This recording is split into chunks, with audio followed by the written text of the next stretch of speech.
Rishi Sunak is the new UK Prime Minister, and back home here in India, it has led to a political war of words between the BJP and the Congress.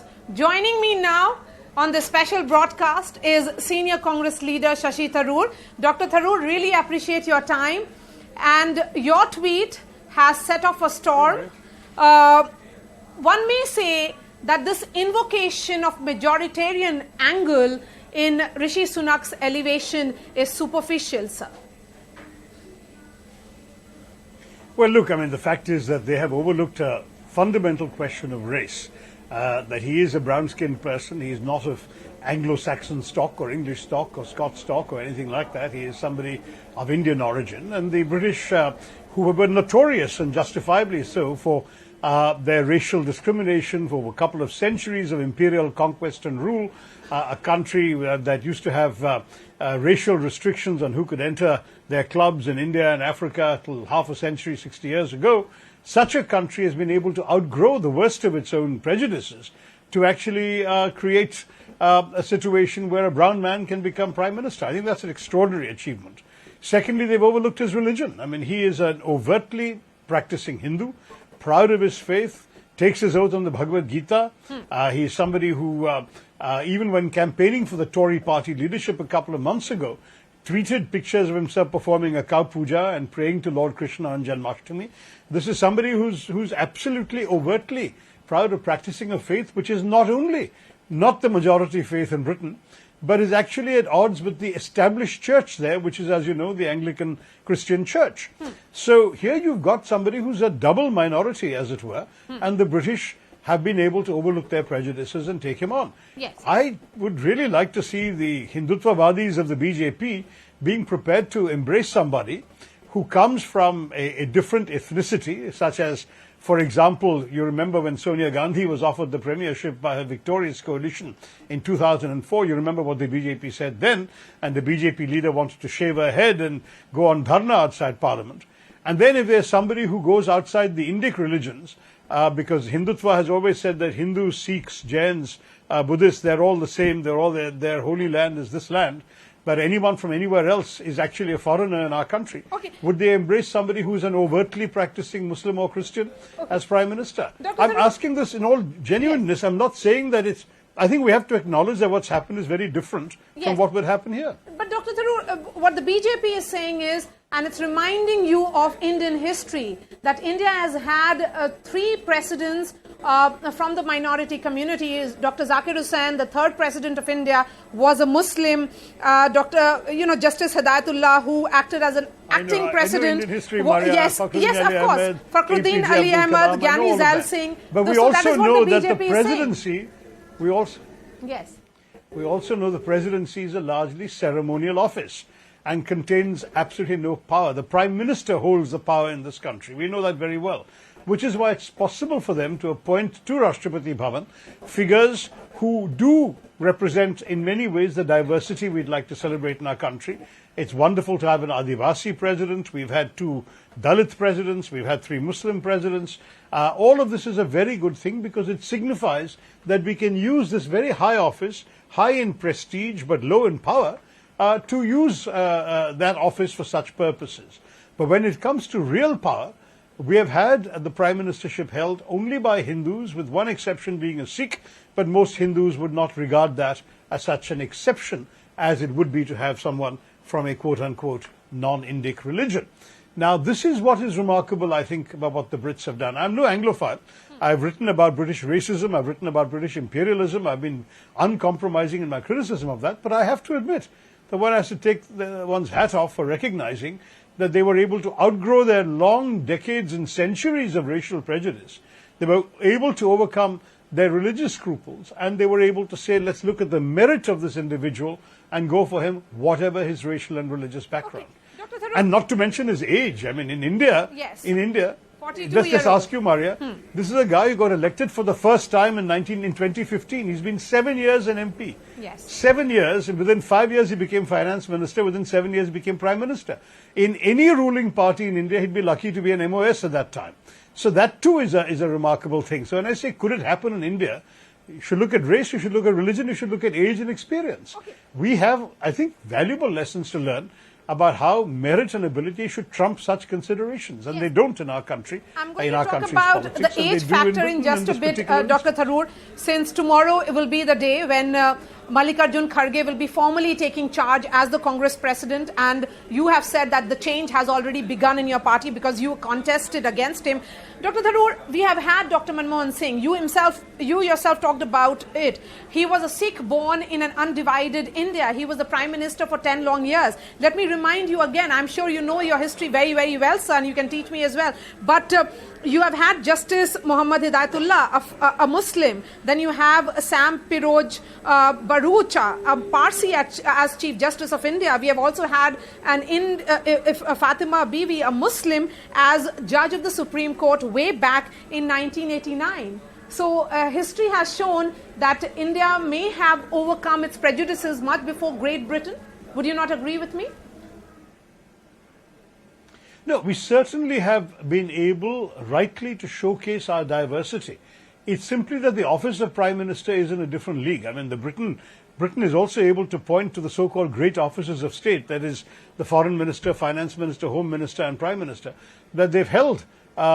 People of color, people both of brown descent and black descent have held those positions before. So it's not just those positions. It's the prime ministership, the most powerful office in the land, the person who appoints other ministers, the person in whom confidence has to be expressed by the House. That is a category by itself, Maria. And therefore, we can point to Chief Justices, for that matter, cricket captains. But the fact is that nothing comes up to match the position of Prime Minister. And I think Dr. Manmohan Singh was certainly a very, very important. I'm a great fan of Dr. Manmohan Singh's. I think his being Prime Minister was, again, a recognition of his extraordinary ability and capability as one of the leading policy economists in the world. But the fact still is that most Hindus do not have a problem with the idea of a Sikh or a Jain or a Buddhist, because they see this all as Indic religions. The Hindutvavadis are explicit in saying that it's only those whose Punya Bhumi is in this land whom they consider to be authentic. So what happens if a Muslim or a Christian who practices their faith as overtly as Rishi Sunak practices his wanted to be Prime Minister of India? Would the BJP welcome that? I'd love to see it. If they do, then at that point I'll take my hat off to them and say shabash. But I don't think they're there yet, and I certainly don't see any candidate like that in the offing when you haven't got a single Muslim MP in either House of Parliament. This is really something which has never been the case in the past. All those examples you mentioned come from a past, by and large, where others were in power, including my party, not theirs. But Dr. Tharoor, the BJP says that this is essentially intellectual bankruptcy of opposition, and that is the reason why these equivalences or analogies are being drawn. Well, let them refute the specific points that I have made, and then we can see. I've just been answering your questions and concerns, Maria, one after the other. These are the points they've made. My answers, I believe, are convincing. I mean, the fact is that, party spokesmen can toss phrases like intellectual bankruptcy. I don't think that my bank is entirely rupt yet, so I'm quite happy to take it on through you. So, let me also look at what has been said. The BJP has thrown a challenge at Mehbooba Mufti. Will you accept a minority in Jammu and Kashmir as Chief Minister of the state? Will you be able to take that question? Mufti. Yes, I know. Will you be taking that question? No, I think you should ask Mehbooba, because it's a question clearly directed at a Kashmiri Muslim politician to answer. And I'm neither Kashmiri nor Muslim, so I'll pass on that.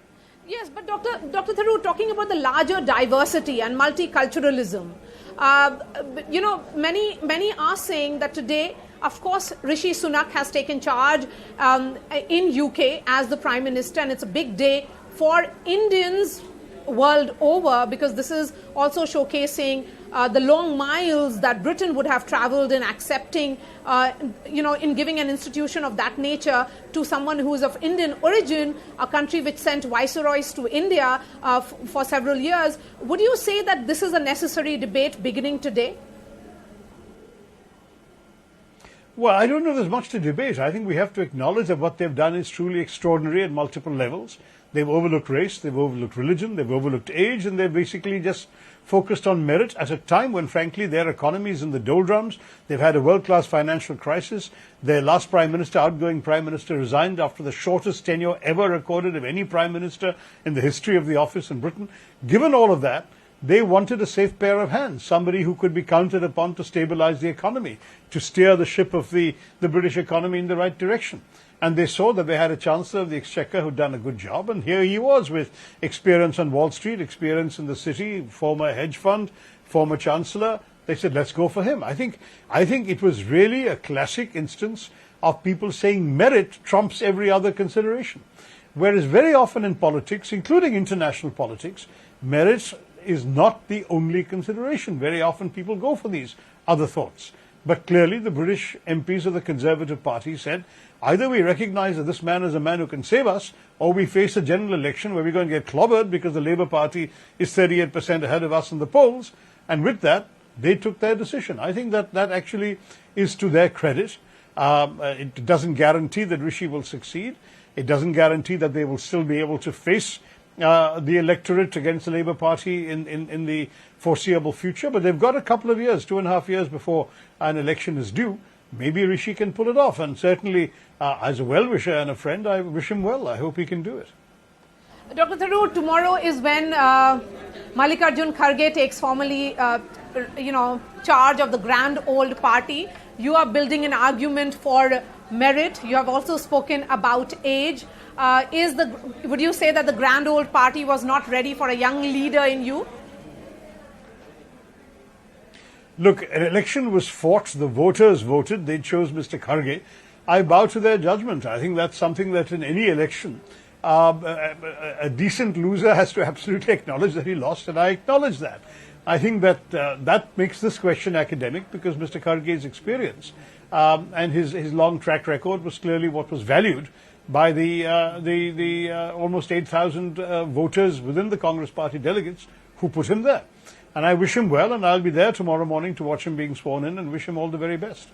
Before I let you go, since you're making an argument, Dr. Tharoor, about merit being the primary issue here, merit trumping everything else, the BJP says merit, not minority, is something that the Congress is forgetting. No, but this is something that I am, as a Congress MP, am underscoring. It was merit that really won Rishi Sunak the job. If he didn't have the merit, then certainly all the other factors we've discussed might have loomed larger. But when merit comes first, you overlook these other factors of race, religion, age, and so on. And Tory MPs did that. And I think this is entirely to be applauded. I might add that one more thing that I would applaud is their extraordinary capacity to outgrow their own worst prejudices. I'd like to see the BJP outgrow some of their prejudices that they have manifested in the last few years. It'll be good for them and it'll be good for our country. But sir, when you say merit, not minority, if that is the criteria, the BJP's argument is that that is what they have also believed in so far. Look, they have believed in merit according to them, and we can debate the individual merits of the people they've supported. But they cannot claim to have been, minority blind, as it were, because they have been, unfortunately, unleashing a kind of bulldozer politics against minorities, which, frankly, have left a number of people in our population deeply troubled and insecure. I don't think it's fair to imply that they have merely been promoting people on the basis of merit and not discriminating against others on the basis of religion, because sadly, their track record in the last few years would suggest otherwise. Dr. Shashi Tharoor, always a pleasure to speak to you, sir. Thank you so much for your time.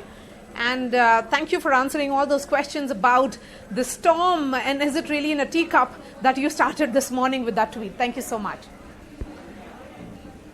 All the best, Maria. Take care. Thank you.